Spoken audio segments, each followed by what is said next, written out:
अभी मौखिक का पहला में 10 गो क्वेश्चन है, 10 प्रश्न का आंसर लिखा गया है।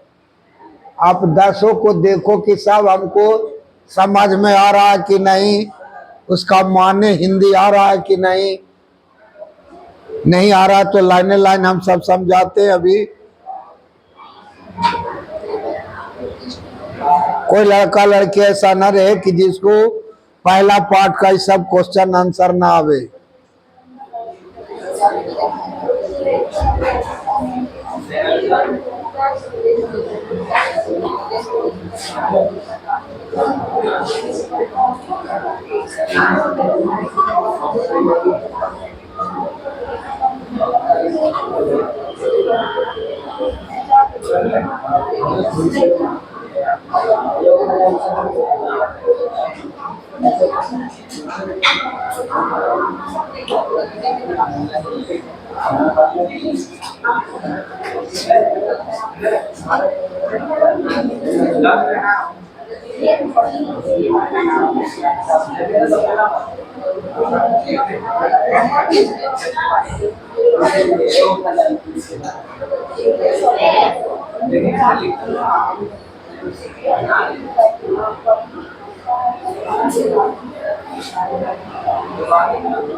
अरे वैसे घुमाओ नहीं, पढ़ो, जो लिखा से पढ़ो, देखो आया कि नहीं।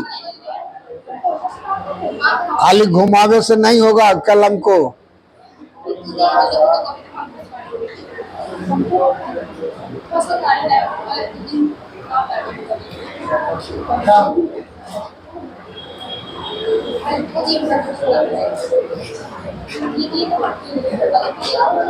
चलो उधर वाली लड़की तुम बुआ तू खड़ा हो। अब बताइए मंगलम माने क्या होता है?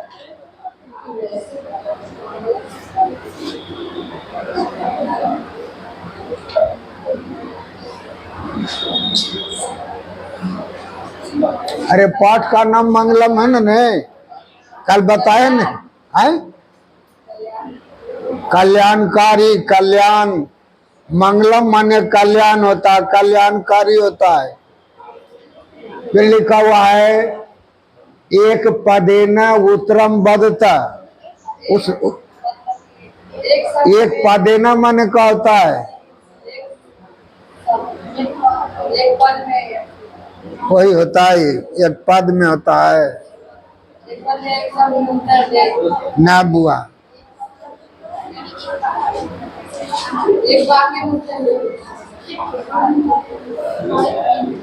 बैठो, तुम जानते हैं ना,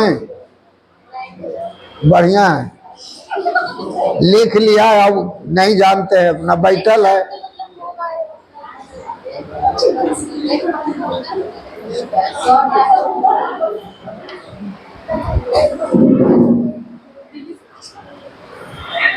अरे बढ़िया से ध्यान से सुनो। पहला पाठ है, एक पाठ सुन लो बढ़िया से। लिखा हुआ है, ऊपर से समझ लो, पाठ संख्या 1। हम लोग पहला पाठ जो पढ़े उसका है मंगलम का अभ्यास। पहला पाठ में मंगलम, मंगलम मन होता कल्याणकारी, कल्याण, कल्याण करने वाली। नहीं समझ में आता तो नोट भी कर ले ली, मंगलम माने कल्याणकारी। फिर लिखा हो मौखिका, मौखिक, मौखिक कहते मुंह जवानी जिसको कहते, किताब देख के नहीं, मौखिक ऐसी बताना है। एक पदे न, रे ध्यान से सुनो, एक पदे न, एक पदे न मन होता एक पद के द्वारा, एक पदे न मन होता है एक पद के द्वारा। पदेना में तृतीया विभक्ति है। एक पदेना जैसे बालकेना होता है, बालक शब्द का तृतीया में होता है बालकेना, रामेना, पुस्तकेना। उसी तरह से है एक पदेना माने एक पद के द्वारा। उत्तरम माने उत्तर, बदता माने बताएं, एक पद के द्वारा उत्तर बताएं या उत्तर बोलें, एक पद के द्वारा उत्तर बोलें। पदेना माने पद में नहीं होता, पदे रहता तो होता पद में। पाठे माने पाठ में, वर्गे माने वर्ग में, बिहारे माने बिहार में, भारत देशे माने भारत देश में। ख्याल रखना, पदेना माने पद के द्वारा, या एक पद से भी होता है, लेकिन से भी होता है तो कहाँ द्वारा होगा कहाँ से होगा ये तो आप पर निर्भर करता है, उपवाक पर निर्भर करता है। तो एक पद के द्वारा उत्तर बताएं। पहला लिखा हुआ है हिरण्मयेन पात्रेण कस्य मुखम अपिहितम। इस लाइन का हिंदी कोई लड़की या लड़का बता सकता है? ये लाइन का हिंदी क्या होगा? यदि कोई बताना चाहे तो खड़ा होके बोलो। नहीं, सुनो, हिरण्मयेन पात्रेण, सोने के बर्तन से। हिरण्मयेन माने होता सोना की, पात्रेण माने बर्तन से, सोना के बर्तन से या सोने के आवरण से। कस्य माने किसका, मुखम माने मुंह, अपिहितम माने ढका हुआ है। सोने रूपी बर्तन से या सोने रूपी आवरण से किसका मुख ढका हुआ है? उत्तर लिखा हुआ है सत्यस्य माने सत्य का। सत्य का जो मुख है सोने रूपी आवरण से ढका हुआ है। ये सब लड़का लड़की को आ गया एक लाइन, फिर से सुन लो। सोने रूपी आवरण से किसका मुख ढका हुआ है? सत्यस्य माने सत्य का। फिर देखो का में सात धर्माया प्रातः किम अपाब्रेणु। इस लाइन का हिंदी कोई लड़का या लड़की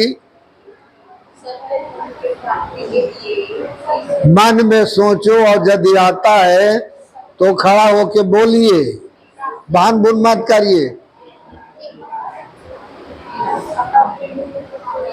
अब देखो सत धर्माया,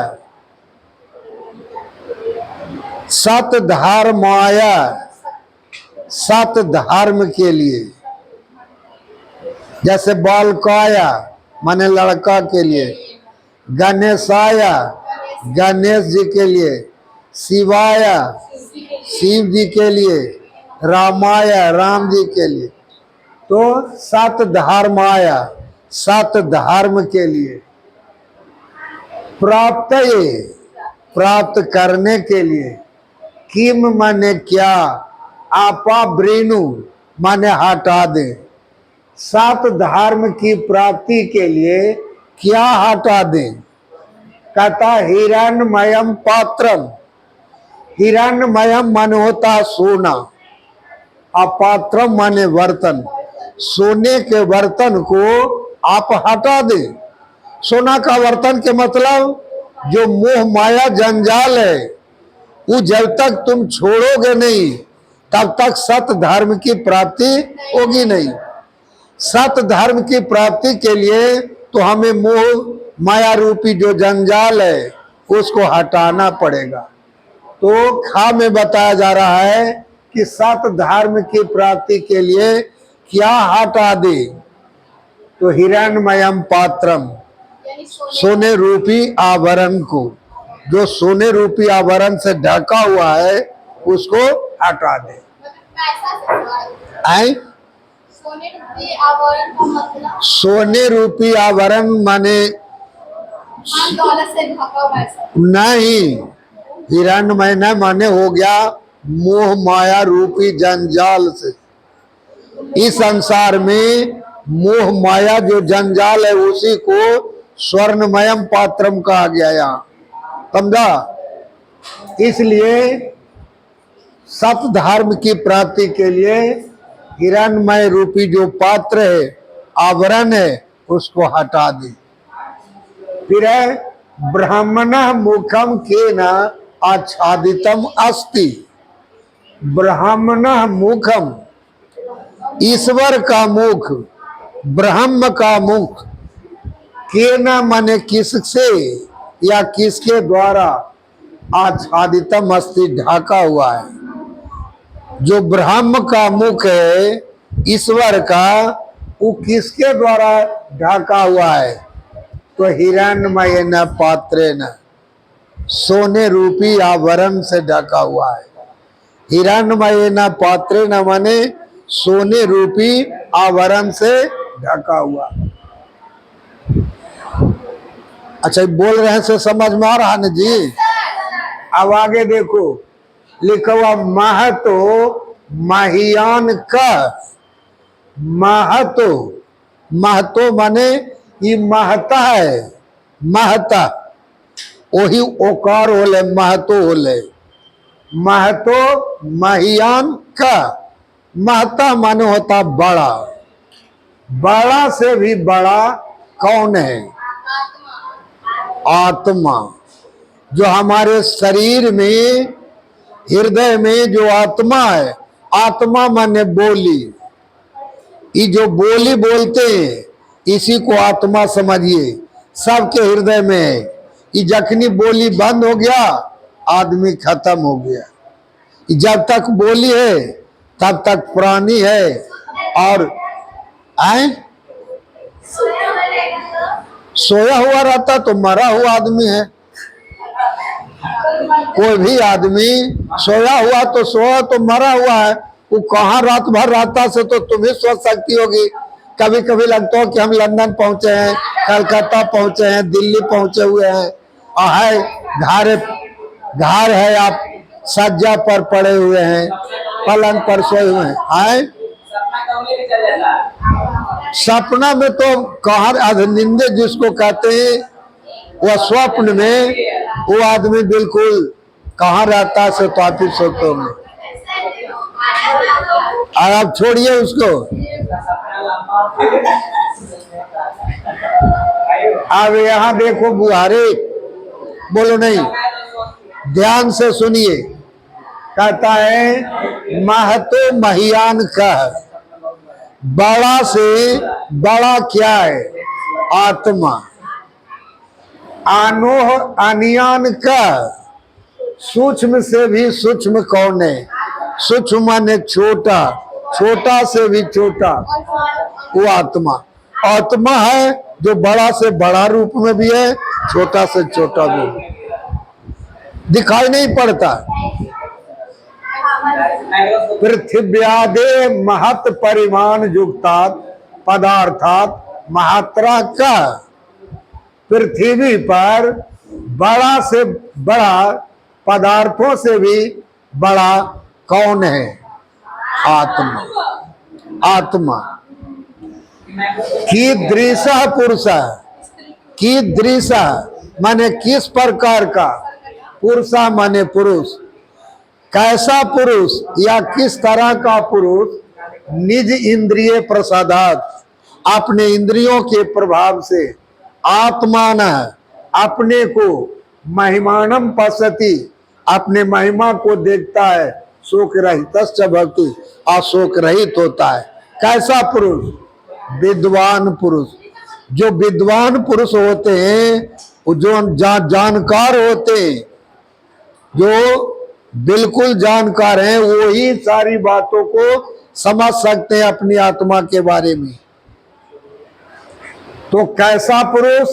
अपने इंद्रियों के प्रभाव से अपने आप के महिमा को देखते हैं, शोक रहित होकर देखते हैं, तो विद्वान पुरुष, अलौकिक पुरुष, वही आदमी जान सकता है।